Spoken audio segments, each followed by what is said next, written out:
दोस्तों, railway stocks का नाम लेते ही तीन कंपनियों के नाम हमारे सामने आते हैं।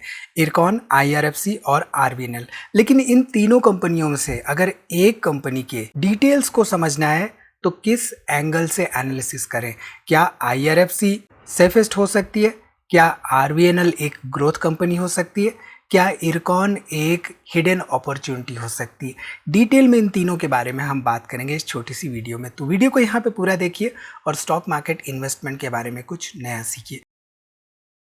नमस्कार दोस्तों, मैं उमेश त्रिपाठी आपका स्वागत करता हूं स्टॉक फॉर रिटेल पर, स्टॉक मार्केट से जुड़ी एक नई जानकारी के साथ। तो जब भी हम रेलवे स्टॉक्स की एनालिसिस करते हैं, राइट, पहले भी जब आपने वीडियो हमारी देखी होंगी रेलवे स्टॉक्स के बारे में, तो हम फोकस करते हैं बिजनेस पर, फोकस करते हैं ऑर्डर बुक पर एंड फोकस करते हैं ओवरऑल ग्रोथ पर्सपेक्टिव पर। तो यहाँ पर अगर हम बात करें आईआरएफसी की, राइट, तो आईआरएफसी बेसिकली क्या करती है? ये लीजिंग लेंडिंग का काम करती है, राइट।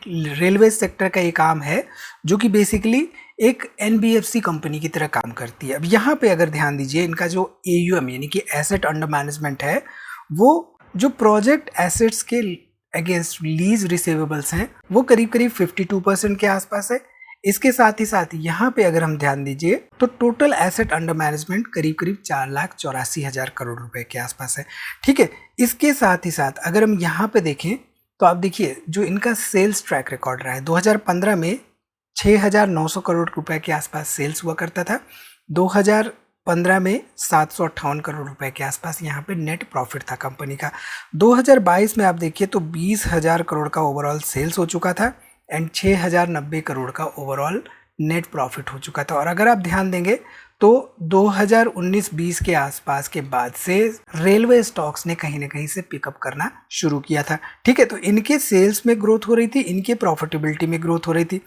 लेकिन अगर आप ध्यान देंगे तो 2021-22 के बाद से सेल्स में वो ग्रोथ नहीं दिखी जो कि पहले देखने को मिली थी। अब यहाँ पे अगर हम प्रॉफिटेबिलिटी की बात करें तो 6,090 करोड़ का यहाँ पे प्रॉफिट था 2022 में, लेकिन 2026 में मात्र 7,000 करोड़ का प्रॉफिट देखने को मिला।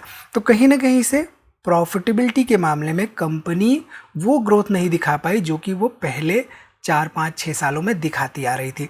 ठीक है, इसके साथ ही साथ अगर हम यहाँ पे आईआरएफसी का देखें फंडामेंटल्स, तो फंडामेंटल्स आप देखिए, return on equity 12%, return on capital employed केवल 5%, डिविडेंड यील्ड 2.38% का है एंड डेट टू इक्विटी यहाँ पे 7.69 है। सिंस एक एनबीएफसी टाइप की कंपनी है तो ऑब्वियसली यहाँ पे डेट टू इक्विटी ज़्यादा होता है। पेट्रोस की स्कोर 4 का है, सेल्स ग्रोथ यहाँ पे 7 सालों का 14% के आसपास रहा है and price to earning ratio currently 16-17 के आसपास हमें देखने को मिल रहा है। सो बेसिकली आईआरएफसी का अगर बिजनेस मॉडल आप समझेंगे तो आपको समझ में आएगा कि ये रेलवे के प्रोजेक्ट्स को फाइनेंस करने का काम करती है, राइट। अब सिंस ये फाइनेंसिंग करती है रेलवे के प्रोजेक्ट्स को मोस्टली, तो इसका मेजर जो इनकम सोर्स है वो इंटरेस्ट है। जो भी ये लोन देती है उस पर जो भी इंटरेस्ट आता है वो इसका एक तरह से रेवेन्यू सोर्स है। पिछले 4-5 सालों में देखें तो वो रेवेन्यू सोर्स में कंसिस्टेंटली ग्रोथ नहीं देखने को मिल रही है और साथ ही साथ प्रॉफिटेबिलिटी भी एक तरह से फ्लैट देखने को मिल रहा है। ठीक है, सो बिजनेस यहाँ पे एक तरह से स्टेबल देखने को हमें मिल रहा है पिछले कुछ सालों में। अब यहाँ पे अगर हम आरबीएनएल की बात करें तो आरबीएनएल का ऑर्डर बुक आप देखिए, मार्च 2026 में ऑर्डर इनफ्लो करीब करीब 4,600 करोड़ रुपए के आसपास देखने को मिल रहा था। वहीं पे 2025-26 में ऑर्डर इनफ्लोज करीब करीब 5,875 करोड़ रुपए के आसपास थे। यहाँ पे आरबीएनएल के फंडामेंटल्स पे ध्यान दें तो रिटर्न ऑन इक्विटी मात्र 9%, रिटर्न ऑन कैपिटल एम्प्लॉयड मात्र 10%, डिविडेंड यील्ड मात्र 0.75%, यहाँ पे डेट टू इक्विटी 0.49 है, पेट्रोस की स्कोर 4 का है, सेल्स ग्रोथ पिछले 7 सालों का 10.5% के आसपास रहा है, प्राइस टू अर्निंग रेशियो अभी भी 55 के आसपास देखने को मिल रहा है। इतनी बड़ी प्राइस में गिरावट होने के बाद भी इस पर्टिकुलर कंपनी के, और पीईजी रेशियो यहाँ पे आप देख सकते हैं नेगेटिव में, यानी कि अर्निंग्स ग्रोथ वगैरह कहीं ना कहीं से नेगेटिव में देखने को हमें मिल रही है। ठीक है, इसके साथ ही साथ अगर हम यहाँ पे समझें इसके ओवरऑल सेल्स एंड प्रॉफिटेबिलिटी, यानी कि कहीं ना कहीं से अर्निंग्स ग्रोथ से रिलेटेड होती है। देखिए तो 2015 में 3,000 करोड़ का सेल्स था, 337 करोड़ का यहाँ पे नेट प्रॉफिट था। 2021 में ये 3,000 करोड़ जो है 5 गुना बढ़ते हुए करीब करीब 15,000 करोड़ के सेल्स में कन्वर्ट हो गया। यहाँ पे ये 300 करीब करीब 992 करोड़ रुपए के आसपास के नेट प्रॉफिट में कन्वर्ट हो गया, यानी कि कंपनी ने 3x ग्रो किया ओवरऑल प्रॉफिट में, 5x ग्रो किया ओवरऑल सेल्स में।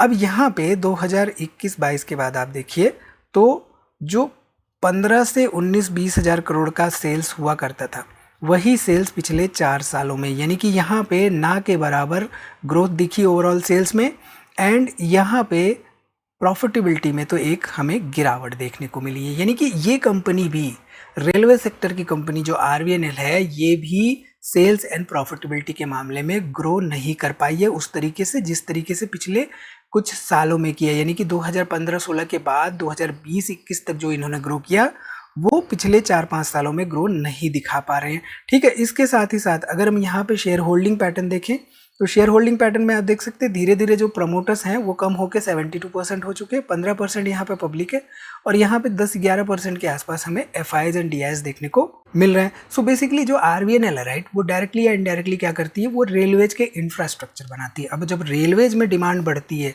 सरकारी गवर्नमेंट के ऑर्डर्स आते हैं या ओवरऑल उनके रिक्वायरमेंट्स आते हैं कि भाई बुलेट ट्रेन मैन्युफैक्चर करनी है, बनानी है, कहीं से लेके आनी है, कोचेज वगैरह जो भी है, तो कहीं ना कहीं से आरवीएनएल जैसी कंपनियों की जरूरत पड़ती है। सो चाहे नए रेलवे लाइंस हो गए या इलेक्ट्रिफिकेशन का काम हो गया या ब्रिजेस मैन्युफैक्चर करने का काम हो गया या stations, metro projects, Vande Bharat, इन सब से रिलेटेड जो भी इंफ्रास्ट्रक्चर डेवलपमेंट होते हैं राइट रेलवे में, वो कहीं ना कहीं से आरवीएनएल देखती है। अब पिछले कुछ सालों में क्या हुआ है कि पिछले 3-4 सालों में चाहे वंदे भारत की बात हो, चाहे अदर बुलेट ट्रेन प्रोजेक्ट्स की बात हो, कहीं ना कहीं से थोड़ा सा देखें तो एक ठहराव आता हुआ दिखाई दिया है। कहीं अगर आप ध्यान देंगे 2021-22 में तो बहुत ज़ोर शोर से इनकी बातें चल रही थी, हर दूसरी ट्रेन वंदे भारत निकलती हुई दिखाई दे रही थी। हालांकि अभी भी वंदे भारत लॉन्च हो रही हैं, बट उस तेज़ी से आपको डेवलपमेंट नहीं या ग्रोथ नहीं देखने को मिल रहा है जिस तेजी से आपको 2021-22 तक देखने को मिला था। ठीक है, तो सो ओवरऑल ये जो पर्टिकुलर कंपनी है एक प्रोजेक्ट एग्जीक्यूशन कंपनी है। सो अगर गवर्नमेंट हमारी कैपिटल एक्सपेंडिचर बढ़ाती है तो आरवीएनएल को फायदा मिल सकता है। ठीक है, यहाँ पे बात कर लेते हैं इरकॉन की। तो इरकॉन का अगर हम लेटेस्ट ऑर्डर बुक देखें तो यहाँ पे रेलवे से इनको करीब करीब 19,000 करोड़ रुपए के आसपास ऑर्डर बुक देखने को मिल रहे हैं। साथ ही साथ यहाँ पे अगर आप देखिए तो करीब करीब 3,900 करोड़ यहाँ पे हाईवेज के एंड अदर्स यहाँ पे करीब करीब 1,600 करोड़ रुपए के आसपास है। तो यहाँ पे कंपनी के पास मेजर जो ऑर्डर बुक्स हैं, जो प्रोजेक्ट्स हैं, वो रेलवे से रिलेटेड है, कुछ हाईवेज का भी काम करती है पर्टिकुलर कंपनी। ठीक है, इसके साथ ही साथ अगर हम इरकॉन में देखें तो रिटर्न ऑन इक्विटी मात्र 9% का, रिटर्न ऑन कैपिटल एम्प्लॉयड मात्र 9.5% का, डिविडेंड यील्ड यहाँ पे 2% के आसपास है, कंपनी प्रॉफिटेबल है, डेट टू इक्विटी 0.86 के आसपास है, पेट्रोस्की स्कोर यहाँ पे 4 का है, सेल्स ग्रोथ पिछले 7 सालों की मात्र 9.5% के आसपास रही है and price to earning ratio 20 का है, बट पीजी रेशियो अगेन यहाँ पे देखिए तो माइनस में चल रहा है। तो जब भी हम एनालिसिस करते हैं राइट कंपनियों की, तो जनरली हम क्या देखते हैं, फंडामेंटल पैरामीटर्स देखते हैं, रिटर्न ऑन इक्विटी हो गया, रिटर्न ऑन कैपिटल एम्प्लॉयड हो गया, डिविडेंड हम ट्रैक रिकॉर्ड देखते हैं, यानी कि डिविडेंड कंसिस्टेंटली पे कर रही है या नहीं, तो उससे हमें पता चलता है कि कंपनी कंसिस्टेंटली प्रॉफिट कर रही है या नहीं। जब प्रॉफिट कर रही होती है तो कुछ ना कुछ पार्ट वो इन्वेस्टर को देती है डिविडेंड के फॉर्म में। ठीक है, इसके साथ ही साथ हम वैल्यूएशन पर्सपेक्टिव से प्राइस टू अर्निंग रेशियो और पेग रेशियो देखते हैं, यानी कि पीजी रेशियो। अब यहाँ पे पीजी रेशियो अगर नेगेटिव है, इसका मतलब क्या होता है कि अर्निंग्स ग्रोथ कहीं ना कहीं से इम्पैक्ट हो रही है और अर्निंग्स ग्रोथ कहीं ना कहीं से नेगेटिव हो सकती है। ठीक है, सो 2015 में आप देखिए तो 3,000 करोड़ रुपए के आसपास सेल्स था इरकॉन का, 583 करोड़ रुपए के आसपास नेट प्रॉफिट था। 2021 में ये बढ़ के 5,300 करोड़ का नेट सेल्स हो गया और यहाँ पे देखिए तो मात्र 391 करोड़ का रह गया नेट प्रॉफिट, यानी कि प्रॉफिटेबिलिटी घटी 2015 से 2021 तक। अब 2021 से अगर हम डाटा की बात करें तो 2021 के बाद सेल्स करीब करीब डबल होते हुए दिखाई दी एंड प्रॉफिटेबिलिटी यहाँ पे देखें तो करीब करीब डबल होते हुए दिखाई दी। तो इरकॉन एक ऐसी कंपनी इन तीनों में से जिसमें कि regardless drag in the overall railway sector projects, infrastructure related projects जो भी आप कह लीजिए, इस कंपनी में हमें सेल्स एंड प्रॉफिटेबिलिटी में थोड़ी बहुत ग्रोथ देखने को मिली है। ठीक है, इसके साथ ही साथ अगर हम शेयर होल्डिंग पैटर्न की बात करें इरकॉन में तो सितंबर 2023 में करीब करीब यहाँ पे 73% के आसपास प्रमोटर्स थे, 22% पब्लिक थी और मात्र 4-4.5% के आसपास यहाँ पे एफआईज एंड डीआईज देखने को मिले थे।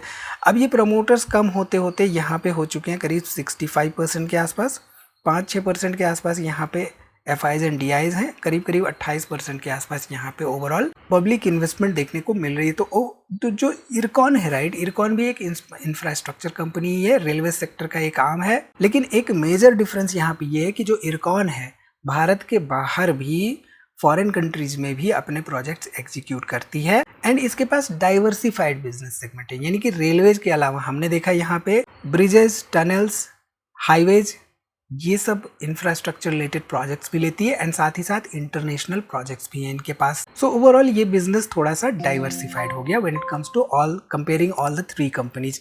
ठीक है, अब यहाँ पे लेते हैं ग्रोथ पार्ट। IRFC के केस में, जहां तक IRFC की बात है राइट, तो IRFC के केस में क्या होता है, ग्रोथ एक प्रिडिक्टेबल होता है। प्रिडिक्टेबल क्यों होता है? क्योंकि यहाँ पे जो लोन्स वगैरह लेती है कंपनियां, रेलवे की कंपनियां, इनको एक तरह से पता होता है कि हाँ कितनी इनकम आ सकती है। लेकिन ऐसे बिजनेसेस में एक एक्सप्लोसिव ग्रोथ, यानी कि बहुत बड़ा ग्रोथ जो है वो एक्सपेक्ट नहीं किया जाता है। ठीक है, जहां तक रही बात ओवरऑल RVNL की, तो RVNL की ग्रोथ इनके ऑर्डर बुक पर डिपेंड करती है मोस्टली। जितने नए प्रोजेक्ट्स आएंगे, जितने नए प्रोजेक्ट्स एग्जीक्यूट करेंगे ये, उतनी इनकी सेल्स बढ़ेगी और कहीं ना कहीं से प्रॉफिटेबिलिटी बढ़ेगी। तो गवर्नमेंट अगर कैपेक्स करती है, यानी कि कैपिटल एक्सपेंडिचर करती है एग्रेसिवली, तो ऐसे में इस कंपनी की सेल्स बढ़ सकती है। लेकिन ऐसे बिजनेसेस में प्रोजेक्ट एग्जीक्यूशन में फ्लक्चुएशंस भी देखने को मिलते हैं। ठीक है, जहां तक रही बात इरकॉन की, तो इरकॉन का भी ओवरऑल बिजनेस प्रोजेक्ट के एग्जीक्यूशन पे बेस्ड होता है। कभी ग्रोथ स्ट्रांग देखने को मिलती है तो कभी प्रोजेक्ट एग्जीक्यूशन डिले होता है एंड इससे नंबर्स हमें स्लो होते हुए देखने को मिल सकते हैं। अब ऐसे केसेस में क्या होता है, जनरली क्वार्टरली रिजल्ट्स में वोलेटिलिटी देखने को मिलती है। सो इन सब बातों को समझते हुए इन्वेस्टिंग डिसीजन मेकिंग हमें करनी चाहिए when it comes to investing the railway companies like these 3। ठीक है, इसके साथ ही साथ अगर हम रिस्क की बात करें तो IRFC के बिजनेस मॉडल को देखते हुए यहाँ पे रिलेटिवली रिस्क लोअर साइड पे रहता है, लेकिन रिटर्न्स भी जनरली मॉडरेट टाइप के होते हैं। RVNL में रिस्क मीडियम लेवल का रहता है। प्रोजेक्ट डिलेज हो गए या गवर्नमेंट स्पेंडिंग कम हो गई या एग्जीक्यूशन डिलेज हो गए, ये सब इम्पैक्ट कर सकते हैं। लेकिन ओवरऑल रेलवेज का कैपिटल एक्सपेंडिचर हम देख रहे हैं कि ओवरऑल स्ट्रांग देखने को मिल रहा है, तो ऐसे केसेस में ग्रोथ भी अच्छी हो सकती है। इरकॉन की बात करें तो इरकॉन में भी एग्जीक्यूशन रिस्क रहता है एंड इसके साथ ही साथ इंटरनेशनल प्रोजेक्ट्स का एडेड एक्सपोजर रिस्क भी रहता है। सो अगर एक लाइन में समराइज करना है तो IRFC relatively stable financing model पे काम करती है, RVNL railways infrastructure growth story है इसके पास, and Ircon infrastructure plus diversification यहाँ पे यानी कि इंटरनेशनल डाइवर्सिफिकेशन दिखता है। लेकिन यहाँ पे इनमें से कौन एक सबसे बेटर है, इसका आंसर डिपेंड करता है आपके इन्वेस्टमेंट होराइजन पर, ओवरऑल रिस्क टॉलरेंस लेवल पर एंड वैल्यूएशंस किस लेवल पर अवेलेबल है इस पर। सो स्टॉक के पास्ट रिटर्न्स को देखकर इन्वेस्टमेंट डिसीजन मेकिंग हमें नहीं करनी चाहिए। बिजनेस को समझिए, फाइनेंशियल्स को इवैल्यूएट करिए एंड वैल्यूएशंस को इग्नोर मत करिए। अगर आप डिटेल में चाहते हैं explanations on financial comparison of all these 3 तो कमेंट करके अपनी राय जरूर बताइए। इसी तरह की इन्फॉर्मेशन के लिए हमें सब्सक्राइब करना ना भूलिए। मिलते हैं अगली वीडियो में एक नई जानकारी के साथ। तब तक आप हमारी दूसरी वीडियोस देखते रहिए और हाँ, दोस्तों में शेयर करना ना भूलिए।